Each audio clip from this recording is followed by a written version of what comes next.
on my moisturizer and makeup.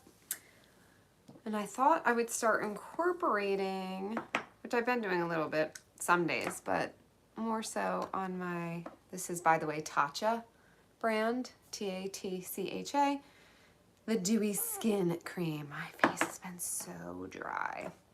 I think it's because we stopped using the humidifier because it got warmer weather, and but I think my skin is just like adjusting. I don't know, but it's dry, so I'm gonna slather this stuff on and wait to see if anyone pops on. I am a little earlier than usual, but I'm trying to maintain a morning routine again where I just come on here first for not too long and then go into what I used to do, a little longer morning routine where I journal, I kind of look at the plan for the day. I have everything in my planner, and then I do yoga. So I'm doing yoga and Pilates every morning.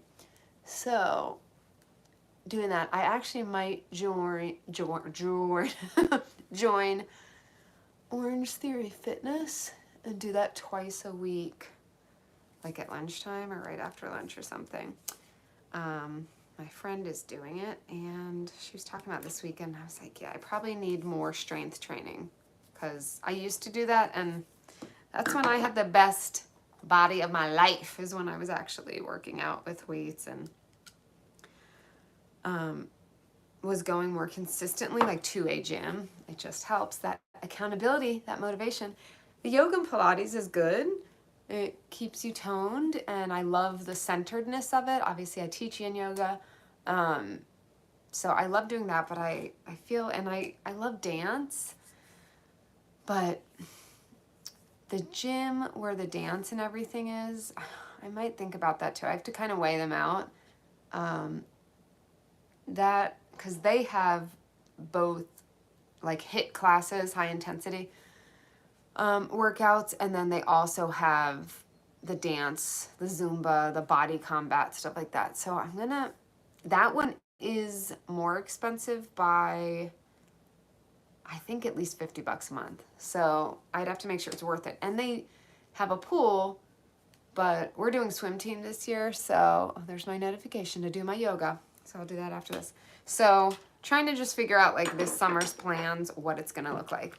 So I did want to talk about what I've been talking about the past week, and I'm gonna continue to, I think even through next week on my podcast, about being gaslit. So like, we're starting off with signs you're being gaslit. I'm gonna put on my lawless, by the way. This stuff is awesome. Signs you're being gaslit, because sometimes people are like, don't really know the definition of being gaslit. For me, bottom line, it's like when someone intentionally is manipulative to put the blame off of them, to confuse you. It's really a way to confuse people, and you end up, the result is you can even start believing what they're saying because they're so convincing. So signs of gaslighting, though, are one, and this might be out of order. This is not even, I did not plan this, so I could be out of order from what I say, or I might add or take something off of, this is my NARS, by the way, of what I did. Like, it might be a little different from my podcast, but they'll all be relevant still. So one thing is, and put in the chat, like if you're on now or on replay, like put in the chat what you think a sign might be. You could ask, or just something you've seen that seems like it might be a sign, or you've experienced with a narcissist. One of the things is how dismissive they are of other people's feelings.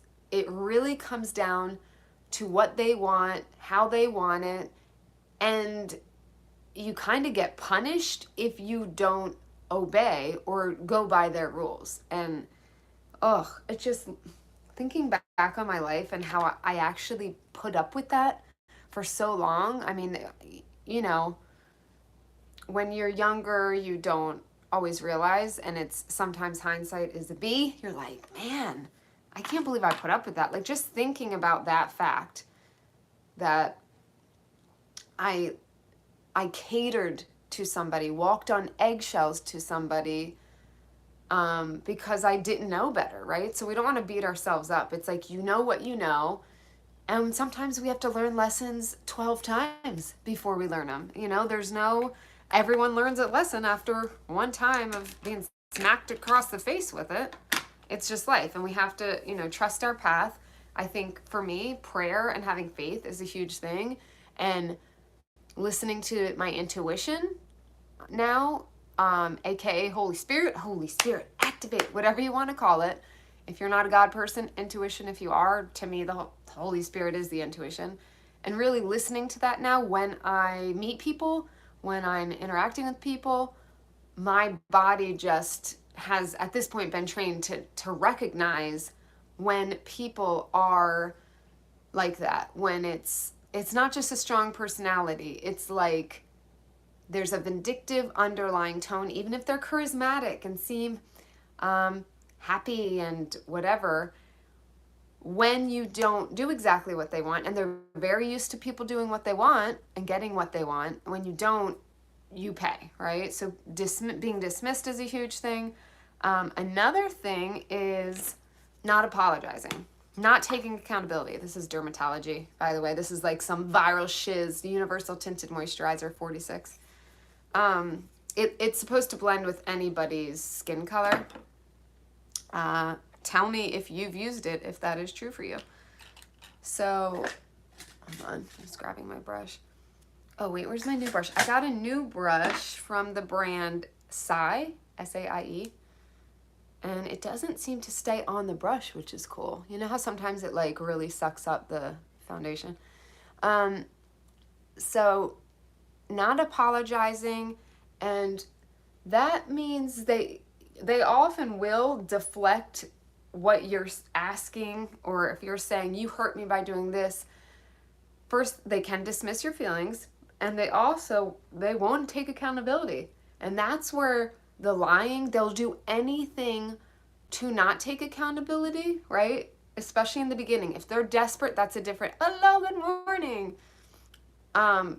If they're desperate, they will maybe apologize, and sometimes it can be, it can look sincere. They could do crocodile tears, and we can get to that in a second. But first, it's like, in general, more often they will not at all apologize, because to them, that's losing control, right? What are narcissists all about?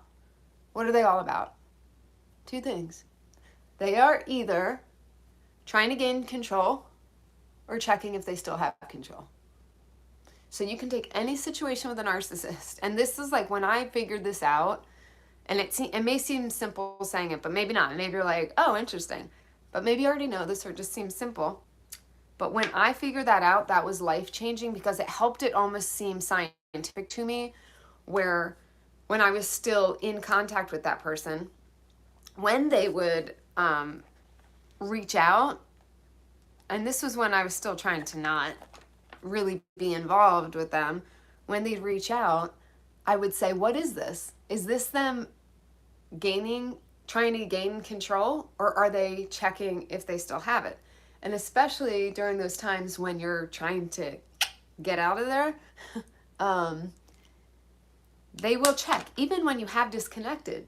That's why it's tricky with them, because don't think it's over. Once you've disconnected, it's not they're the hardest people in the world to disconnect from, because they will keep trying to get or checking if they have control over you still.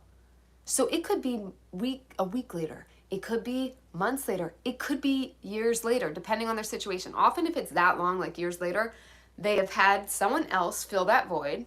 They've gotten another girlfriend real quick, or let's say you're really good friends and then you stop being friends. You're like, whoa, they're crazy. And they latch on to another friend they already had and bring them and suck them in closer, and then they start sucking the life out of them.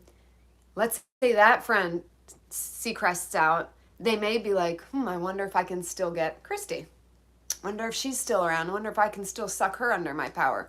And this is something they'll do too, let me tug at her heartstrings. I know that she loves donuts. I'm going to send her a funny donut meme and say, hey, just thinking about you. Oh, I'm so nice. Look at that. I'm going to get it, right? That used to work. I had actually a narcissistic ex-boyfriend who was horrible. I mean, yeah, he was not good to me. And what did he do?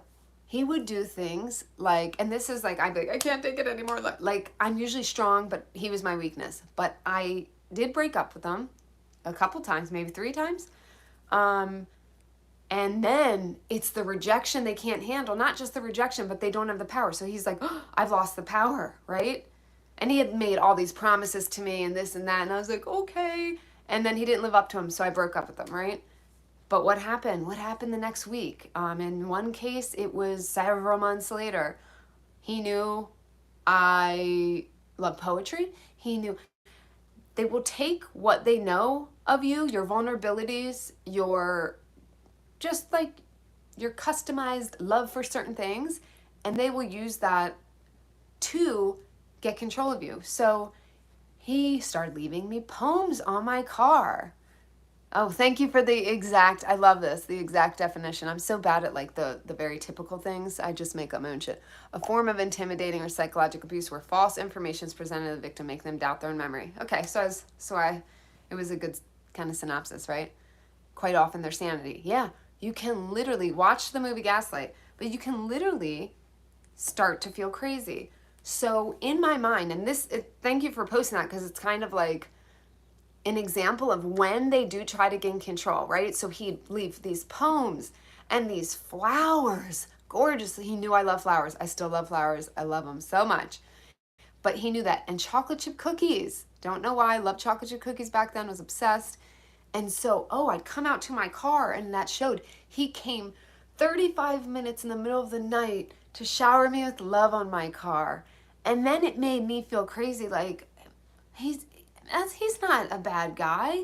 Look what he did for me, right? Even that that's a mind F in itself, right? Where you start thinking, wait, maybe it's me. And he's telling it. He's like, you're crazy. You're just sensitive, right? Another sign, name calling, especially things like, oh, you're sensitive. Oh, you're dramatic. Oh, you can't take a joke, right? All of those things are definitely signs. What else do we have? I'm not looking at notes. I'm looking at my makeup. Way more important than the notes. I'm gonna, hold on. It's hard to talk about this stuff and remember while I'm doing my makeup, but I'm doing the best I can. Here's my MAC Studio Concealer. So I'll think of one more sign. Denial.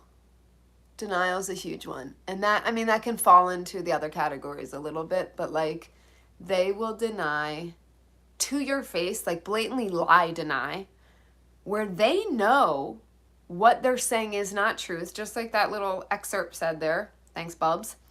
They know that what they're saying is false, but they literally almost try to convince themselves that what they're saying is true, because they are hell-bent, and I said this on my podcast, it's coming out tomorrow, they're hell-bent on not being wrong, on being right, on being the person that is on top, who's in control.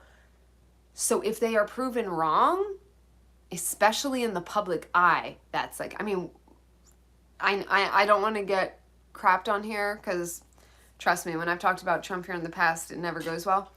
But to me, Trump is an example of someone who is absolutely terrified of looking wrong in the public eye. So it is an example of a personality where, and can I call him a narcissist? Do I think he is? Can I label him that? No. Can I can't diagnose anybody, right? But it's just a good example of how someone will go to any lengths,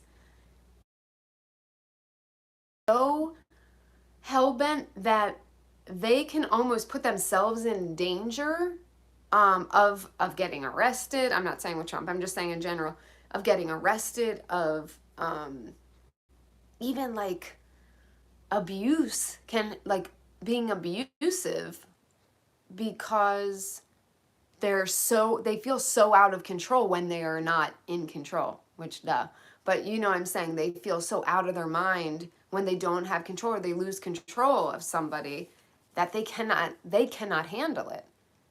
Narcissists are the most, and some of you may not know this, hopefully a lot of you do, but because it's a basic of it. But if you're just new to knowing what narcissism is, they are actually deep down in the little nooks and crannies of their soul the most insecure people ever.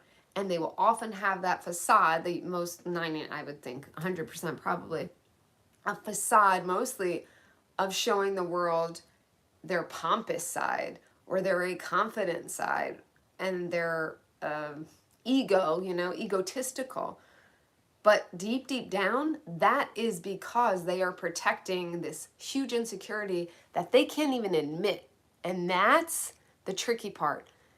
On one rare occasion, the narcissist I had in my life, one rare occasion, they're very, very arrogant. You would never know they're insecure, but I started understanding it and seeing it. And then one day, they were drinking a lot of alcohol. What does alcohol do sometimes when you drink a lot of it? It can be a little truth serum. It can let you see further into somebody, right? It can also be, well, it can be exposing, right? So I believe this exchange, this situation was exposing the truth. And this person said to me, why am I such a bad person? Why am I like this? I'm like this to everybody. And when I said, why don't you get help? Immediately, it was so weird. Within, a second, they said, what are you talking about? I'm the happiest I've ever been in my life. I've got a perfect life. I'm lucky. I'm blessed. I don't need help. And I said, I'm sorry. You literally just said that you were an a-hole to everybody. So that sounds like someone who isn't happy and does need help. And they flipped out on me, hung up, and that was somebody who I had cut out, and they were trying to reconnect and apologize. But that's what I'm saying. You will get sincere sounding apologies, but they can only hold it so long. So you have to watch the patterns. I talked about this in one of the podcasts I'll be having this week too. I recorded too, around gaslighting. But one thing you need to watch for after apologies is, because we'll fall into them. It's happened. I was disconnected. It was holiday time. And this person said to me, they messaged me. I had blocked them everywhere except I didn't think it was Gmail chat, which I forgot. And they said, hey, look, I really want to talk to you about our situation. Please. And I was like, oh, heartstrings. This was before I really dove into narcissism at all. But I did have enough strength in me that when they turned on me, when they were trying to apologize and then saying they were assholes and they didn't know what to do, and I said, get help, they turned around and said, F you, da da da. I was like, okay, that's it. That helped me move forward though, right? Like it did help me be like, okay, lesson learned. Did I have to learn the lesson one more time? Yeah, I think there was one more time after that I creaked the door open a little. It was on a 3-way text because there was a family emergency and whatever, so I had to, in this situation, creaked it open, and again, it went back to that place, right? So you have to be very careful, but watching after someone apologizes, sincere crocodile tears, but you don't know the crocodile, whatever. If you feel like, oh, look, this person's sad, we're human, we might take the bait. I'm trying to help you learn not to. But let's say you do. The behavior after shows everything, right? Like my narc ex, his behavior after those flowers and all that lovely dreamy stuff that made me get back with him, I say it took him about a week and a half, 2 weeks to go back to being an a-hole. And he called me a C-U-N word. And that was the end, my friend. So those are some signs. There's more, I think, probably on my podcast this week. So this week, tomorrow is the podcast, like what I'm talking about, the signs of gaslighting. And then Thursday, the podcast is going to be like what to do when you're being gaslit. So hopefully those things are a little helpful for you. If you are new on here, please say hello in the comments. I love seeing new peeps. Here's my Stila kitten. The brand is Stila. This was my first ever like higher end eyeshadow I got when I was 22. Not this very one. I'm not using the same makeup 20 years later. Can you believe it's been 20 years since I was 22? Oh my gosh. But this brand, they still make it. I love this stuff. It's like a pink. It's hard to tell, but it's a very subtle pink. It almost looks like white champagne color. There's just like an underlying hue of pink. But it's shimmery and I love it. It makes me happy. But I'm still wearing it. I wear a lot of other eyeshadows too, but this is like my go-to if I'm just popping on a color. You never knew you'd get to see my eye that close, did you? I'm just going to throw on some mascara today. I'm not going to do eyeliner. Then I'll do a lippy and then I'll leave y'all alone. Let you soak up all the gaslighting fun. Have you ever been gaslit in your life? Is there someone in your life that you think may be gaslighting you? And how do you handle it? What do you do? It's hard. It's very hard for people pleasers too. We don't want to hurt feelings. A big thing with narcissists, gaslighters, whatever you want to call them, because they're usually one and the same, is the guilty part of it. Like if it's in your family, like even just let's say it's a sibling or a parent, and then you have your other people in the family when you're like, if you're trying to disconnect for them or complaining, like, don't you guys see this, right? Like, I've been there. Like, how do you not see this? Or how are you okay with this? Even though we grew up that way. I am way too autistic to be gaslighted. What does that mean? Too direct?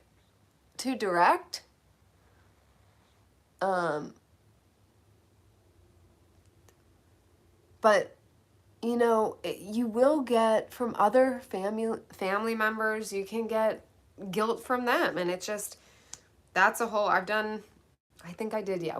have one episode on what to do when you're being guilt tripped. Not just by the narcissist, but what surprised me was when I disconnected from the narcissist, the wrath that came from two other family members wasn't like, well, I'm going to try my new, I got this Charlotte Tilbury lip liner. The wrath I got from, I'm going to use this mirror, from the family members was like, not okay. It means I will argue with the gaslighter until it ends in one walking away. See, the best way, and I said this on my podcast, I was just thinking, it truly is, and I know it's hard for many people, and I'm a stubborn Taurus, so I want to prove, like, I know what you're doing, you're not going to pull one over on me, but that really never ended up working completely.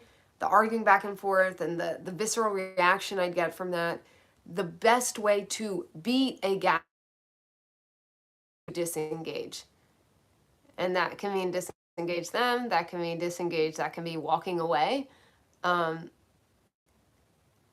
Often I had like a key phrase, not a key phrase, but like a canned phrase of, I literally just in our last exchange with one of the narcissists, there's like two big ones that have been in my life. I just repeated over, you're abusive. You're abusive. You're abusive. That was it. You're abusive. And then like I got out of the situation. Like they were just going on and on. I was like, okay, you're abusive. You want an answer to that question? It's you're abusive. You know, like, well, why won't you talk to me? You're abusive. And then then they would start to get mean and throw a nasty like gut punch of something they thought, well, you're going to end up with no friends if you cut people off. And I said, okay, you're abusive, right? They get they can get bored with that, and it fires them up. They can get angry, but you also have every option, which I did, was you're abusive, click, or block, whatever. So I'm going to put this on top. See that color? It's a little dark for summer. So I'm going to lighten it up with this Neutrogena Moisture Stick in, I think it's fresh papaya. Yeah. I love this color. Okay. There we go. There's my fresh face. So as I'm putting my stuff back, yeah, the best thing you can do literally is to have no contact. Okay. So here's my methodology with all of this narcissist crap. If you have the opportunity and you're able to, which you don't, if you're co-parenting, you don't really have the option of no contact, and a lot of you may not feel ready, even though in my view, I'm like, you can do no contact, even if it's a family member. A lot of people aren't there yet. They don't feel that way. It is what it is. I can't save everybody. But no contact is the number one. If you can't do no contact, you do the Gray Rock Method. Episode 5, I think, of my podcast is all about the Gray Rock Method and how to implement it. And I mean, that's it. Those are the 2 methods you use with the narcissist. And it becomes so much easier to have a plan. And when you like study the Gray Rock Method, like I have, it's just, the first time, I mean, you start implementing things, it might not be perfect, but by now it's almost like a textbook way of doing things. So they come at you this, you do this. Just Gray Rock, and if you don't know in general, it means kind of blending in, not reacting emotionally, not taking the bait, not opening up, not saying more than you have to. Very, very small, concise, simple answers to a question. If you have a question you need answered, don't get into fluffy shit, just say it directly, and document everything is a big one. Okay, I'm gonna go do my yoga, get ready for my day. Thanks for jumping on. Give me a thumbs up if you like these types of videos, these little chats.